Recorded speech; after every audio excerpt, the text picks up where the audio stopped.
We're going to start with Suzanne, who's going to give us some recent GBTA industry insights. All right, super. First, I want to ask, how many of you traveled here today from outside the DC, Virginia area? Can you raise your hands? How many of you with your hands raised would rather be sitting behind a screen at home instead of being here today? Point made. Okay, there's our data point for today. All right, so let's move into some of our data, which is, we might think we had a catastrophe over the last couple of years, 2.5 years now, and this chart shows we did. So as you look at this is a compounded average growth rate from other crises that the business travel industry has gone through. In many ways, the leisure travel industry also had these same crises. But what you'll see is that over the course of usually 3 to 5 years, our business travel industry still recovers. And so we are an industry that goes through crises and then takes our time and recovers. And a lot of this is always based on how CFOs feel about our industry, how HR people feel about our industry. But the dip that we had in 2020 was the deepest we've ever seen. And so this recovery, as you'll see with some of the data I show you, will also show a bit of time before we get back to normal. So 2021, our industry, which is in 2019 was a $1.4 trillion industry globally. We lost about, certainly, we lost about 74%, 68 to 74%, depending on the country in 2020. In 2021, we only got 5.5% of that back. And as we've seen from this year, the first half had some Omicron surprises. So you'll see that back half makes up for that. And we're projecting right now that we'll have a 34% increase year over year. So from that little bit of improvement last year, we'll have a 34% year over year improvement to about $933 billion US dollars by the end of this year. And we think that that is about 65% of global travel spend coming back for business travel at the end of this year. Now, as you look at this upward trend, you'll see that by the time we get to 2026, we're finally back at those 2019 levels. It's a slower number and a slower climb than we had even predicted as late as last November when we came out with our second to the last business travel index. And this business travel index, because of Omicron, because of inflation, because of the war in the Ukraine, because of energy prices, all of these things that you are also gauging every day in your day jobs, those things have put downward pressure and are suppressing this faster rise back to the business travel normal. But that said, there's a lot to be thankful for as we're here now in early October in Washington, D.C. area. You'll see again that domestic travel never quite hit completely zero. That's probably what we were all thankful for back then. There was PPE that needed to be flown around. There were other people that needed to go to places. But I'm happy to say this is our highest number ever on an average basis. 86% are now allowing some or most domestic travel within their regions today. And we're actually, last year, a year ago, it was 75%. So we see that that is continuing to improve. And Omicron itself didn't really affect domestic business travel. So that was not something that we really saw change when Omicron came on our radars in December and January. International travel, 68% of companies now, again, a high, depending on the region you're in.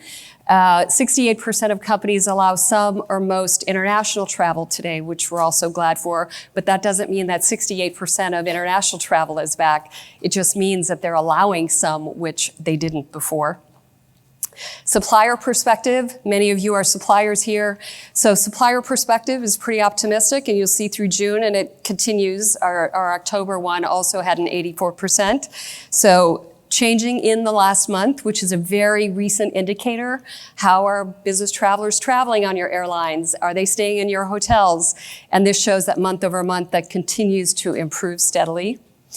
And then in our October poll, here's some more recent details from just last week that we released. So right now, in asking questions of travel buyers, 63% of domestic travel is back, and we expect again for that to be back to 65% in the next 2.5 months. And 50% international, which is, I know, a lot of, certainly front of plane international flights are something that really keep airlines profitable, and we want to make sure that that comes back. But if you'll remember that it was only in June that the US decided that they would let in non-citizens. So a very important thing for us as we think about from June to October isn't that much. And the US is still a big driver with China closed. So as we look at this, 50% is something I think we should be thankful for. We also know that 26% of buyers estimate that their international business travel volume has increased to at least 70%. So some companies are definitely traveling, and you probably see this in your businesses as well. So from headwinds to now what is our point of optimism,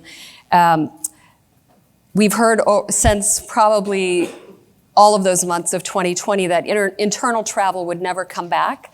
That is not what we're hearing. In fact, what we hear more so is that corporate culture can't happen unless you have people and employees in the same room together.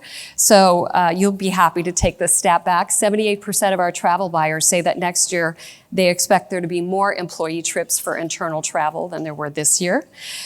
85% of suppliers say there will be more trips overall, so that's an important number as well, and some of those bookings are already being booked now. And then as we see that both internal and external travel overall, 65% of buyers say there will be more travel in general for business travel. And 75% say that they are not currently so worried about inflation or threat of recession that they are limiting their travel for next year. And so there is a fair bit of, I would call it pragmatic travel management at the moment that I think we can all look forward to. And then the last point here is that while inflation and recession have taken over from the COVID fears, only 4% right now are really worried about COVID. And again, I would emphasize that we don't have a huge APAC response rate for this particular survey. And we know that it would be higher there from some other research we did in the summer. So that said, this starts us off then with where we need to go next. So Donna, back to you. Suzanne, I appreciate that. And there's definitely some positive indicators and projections in there. And I want to start with one of the last points you made about the macroeconomic environment. And even though the Asia factor was not necessarily in that, 80% are more concerned about macroeconomic conditions rather than COVID, which was only 4%. However, prices have increased, although airline fares have leveled off recently a bit. I recently talked to buyers, and they've already hit or exceeded their travel budgets for 2022. How is that going to impact their 2023 travel and budgeting? And why don't we start with Nick and what you're seeing at CWT? Sure. So I think the most telling statistic that we just saw was that 75% of the survey respondents are not worried about the threat of recession or inflation as they consider planning for next year. And by and large, I think the corporate viewpoint is driven by two fundamental premises. One is everybody wants to be in growth mode right now. It's a really tough last several years, and I sense that corporates are more focused on growth than they are necessarily the concerns around how to manage the nuance of corporate spend. But they know that growth is fueled by travel to some degree. So that's kind of point one. Point two, many corporates, not all, but many, are also very keenly aware of their own employee value proposition. And travel policy, quite frankly, has a role to play in what that looks like. And purposeful internal collaboration has a role to play in what that looks like. And I know we're going to touch on this later, but as we think about more and more dispersed workforces, the idea of being more purposeful about internal travel, getting people together, so not just traveling for the purposes of driving sales and driving revenue, but for the purposes of bringing people together, creating culture, driving collaboration, driving innovation. Fundamentally, this is what's driving the corporate planning process. I think there's just a fair amount of understanding that we are in an inflationary kind of environment, that there may be a higher cost per trip for some period of time that can't last forever, and then there's going to be this kind of natural dampening effect as it relates to how people start thinking about what traveling less and how to make that a part of kind of sustainable travel going forward. So I'm all over the place considering some of the topics we've got, but I think, focus on growth and employee value proposition. That's where the corporate mindset is right now. Okay.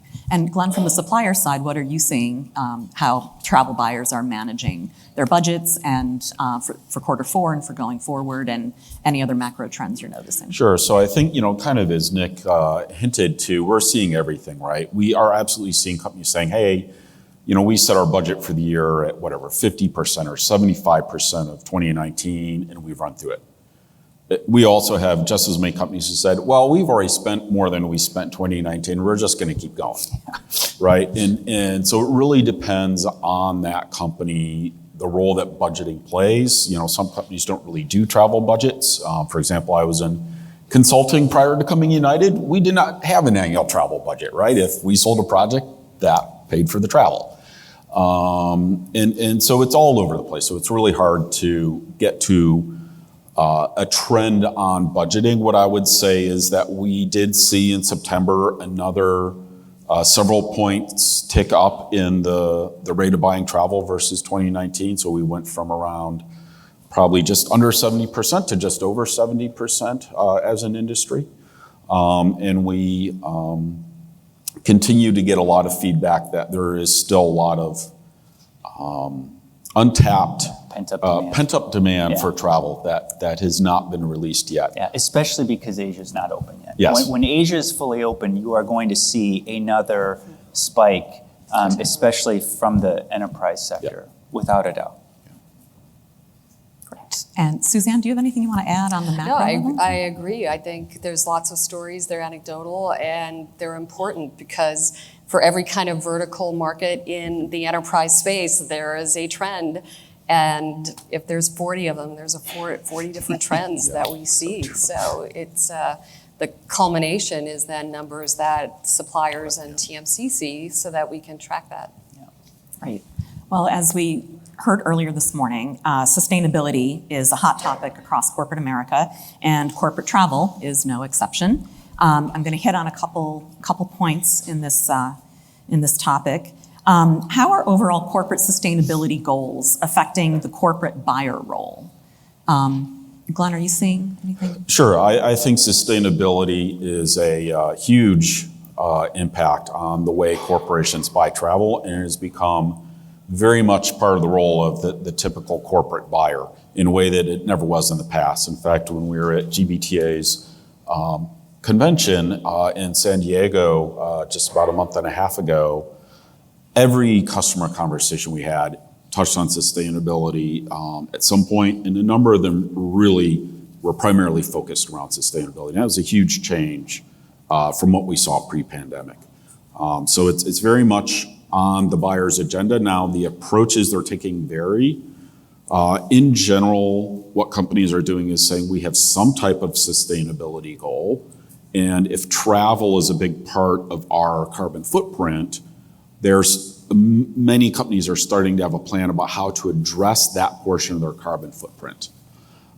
Some have gone so far as to say they're segregating money and say we're going to take this pot of money that's different than the travel budget, by the way, in the vast majority of cases, and we're going to use that to address our carbon footprint.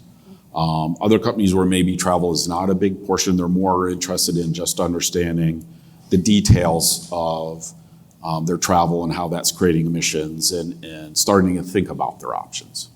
Yeah, maybe just to build on that, I do think the impact of travel to any organization's kind of net neutrality objectives is thoroughly dependent on the type of business that they're in, right? So you're not going to see a tremendous amount of energy, no pun intended, from the oil and gas sector, because quite frankly, there's a lot of bigger fish for them to fry in terms of reducing their footprint. That being said, for organizations where travel does have a material impact, The next evolution, I think that we're going to see is this idea of establishing carbon budgets. That any individual budget owner won't just have a specific dollar amount that they can spend, but they will have a certain emission amount that they can also spend.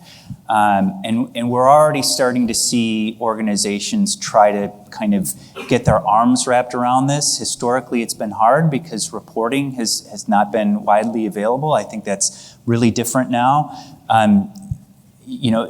Several TMCs, the supply base, there's great access to really rich and robust reporting to help customers at least understand what's my starting point, how might I go about setting a carbon budget, and I think we're going to see some level of scrutiny between what's allowable for external travel. So in your previous days, what would be client-related travel versus setting a carbon budget for internal travel. Yeah, I think on the reporting, that's a great point. We have made advances. I think there's a couple of issues around sustainability. One is there's a lot of different ways to calculate carbon emissions from a flight. So the good news there is that the airlines got together with IATA, and there's a new IATA standard that we think is a really good way of calculating that addresses shortcomings of a lot of the previous calculation methods. And I expect that the airline industry is going to widely adopt that and use that. Then we need to create that data. So, United, we about 5 months ago launched reporting to all our corporate customers that has actual emissions based on the plane that person actually flew on and how much fuel that plane actually burned on that trip. But that's not the long-term answer. That's kind of the interim. Ultimately, we and all other airlines are going to have to get that data to Nick so that he can put it all together, because no buyer wants to look at a different report for every airline. Right. Yeah, and ultimately, while I think we all cringe at the reality, for corporate organizations to reduce their emission footprint, they will necessarily have to travel less. There will have to be some limiter to the amount of travel that becomes acceptable. And the entire industry has struggled for years trying to understand the efficacy of an individual trip. And I know, we've tried to look at it. I know the folks at GBTA have tried to look at it. But at some point, we're going to have to start correlating the value of a trip to meaningful emission versus controllable emission. Yeah, and I think there are a couple early trends we're seeing right now that companies are taking. One is the air versus rail decision. Mm-hmm. Obviously, in the United States, there's not a lot of opportunity to shift from air to rail, but in Europe and other places, there's more. We're definitely seeing that being part of it. The other trend we're seeing is a lot of scrutiny on day trips or really short trips. Like, do you really need to go just for one meeting? Or can you maybe package 2 or 3 things together, go for a longer trip and only fly once? And that's definitely a trend as well. Yeah, Confirmed. We see that too. And I think all of us are doing that this week as well. Yes. So we're practicing good travel hygiene. You might hear that more often. Corporate travel hygiene doesn't mean what you think it is, no bed bugs, but used to be the problem in New York City where I live. I think what we also see, even as an industry, we didn't know where we were started. GBTA didn't talk about this before I got here 18 months ago. And so last November, we started on a journey thanks to companies like yours, both of yours. We have a new Sustainability Leadership Council and sort of a separate CAB. So the sustainability officers of some of 10 of the world's largest traveling companies have given us some access to their sustainability officers, where travel is one of those, scope 3 emissions that matter, and they need to start on the journey of what do they do. And we hear various things, but we started with really a thought paper in April, which we called The State of Sustainability in the Business Travel Industry. And we asked policymakers, primarily in Europe and North America, some who look outside in. We asked industry practitioners from a supplier and a buy side, how do you see all of the UN's sustainability criterions, that is people and planet. So it's all a list of like 12 or 16 different colorful blocks if you go to the UN's website. And resoundingly, all of them said, our biggest opportunity is to get to carbon neutrality. That is the place that we need to start, and that comes almost full force to aviation, rather than other categories that we also have to care about, which is hospitality and car rental and ground transportation and other things. But we have to start with this big piece, and we haven't talked about it yet, but the commonly known stat is 3% of emissions right now are caused by aviation. And when you think about, it's not just business travel, that is tourism, that's also cargo. And then you think about what business travel can affect, we start to realize that it is a very organized industry. And so when you think about SAF, what the prior panel talked about, we are the face of really that industry that can organize demand for SAF, that in a way, when there is enough, that the price can come down and it can become more affordable, because I know that our buyers also are asking for, can you tell me which plane had SAF in it, Glenn? Right. Yes. And how much SAF did it have? Because they want to get to that level of detail. So I think where we start, where they ultimately know they have to start, is they buy or commit to buy a certain number of gallons of SAF, and then you have to just prove that you've flown airplanes with that in it, and they are part of that solution. Yeah. So it's a demand and supply side that is so complicated. And then their auditors want to know, okay, now prove that that happened. So now you need the audit systems behind it. So accounting systems actually have to work with this as well. So, but we do know that buyers are on the journey already. Our data tells us that 38% of buyers are currently have corporate sustainability practices in their travel policies already. So 38% was more than we expected. 60% of travel industry companies, that's both supplier and buy side, have a sustainability team already and a program. And then finally, barriers. So the first one is cost. Perceived cost of SAF was the number one. 82% cited cost as the main barrier. And the other one, Nick, to what you talked about, 63% said the second biggest barrier was the lack of consistent data and transparency. So all of that together, we have to weave our way into that process to be able to measure, track, and then celebrate small successes. And what I would say at this point, certainly SAF or sustainable aviation fuel, the price needs to come down, right? We need scale in order to get the price down. But there are enough buyers willing to pay today's price that the price is not a barrier. The barrier today is actually supply. So we went out with our 2023 SAF program at GBTA convention, and we were oversubscribed the first day, right? There's not enough supply out there. Right. Black Friday for SAF. Yes. You guys are great. You answered all of the questions I had additionally for the sustainability section. Yeah. So except, and the last one I was going to end on is what the corporate program for United was looking like since you launched it. Yeah, so we, as we are able to obtain supply for SAF, we can sell it really quickly. Where we're going is some of what Suzanne touched on is really about the auditing and how do we get the Scope 3 credits to the buyer in a way through a fully auditable trail that is transparent and that everyone believes in. And that's where a lot of effort's going right now as well. Great. And we're going to move on from sustainability, and I want to make sure we touch on another topic before we run out of time, and that is remote and distributed workforce. How is this affecting corporate travel needs and program negotiations? Whoever wants to kick it off. So I'm happy to kick off. I think we are going to see two very clear emerging trends as a result of this idea that, and look, I think hopefully you'll have some data. I have a little bit. Okay. We are living in a world of distributed workforces. This will be our new norm. And I think you're going to see two things from a corporate travel perspective. We are already hearing from our customers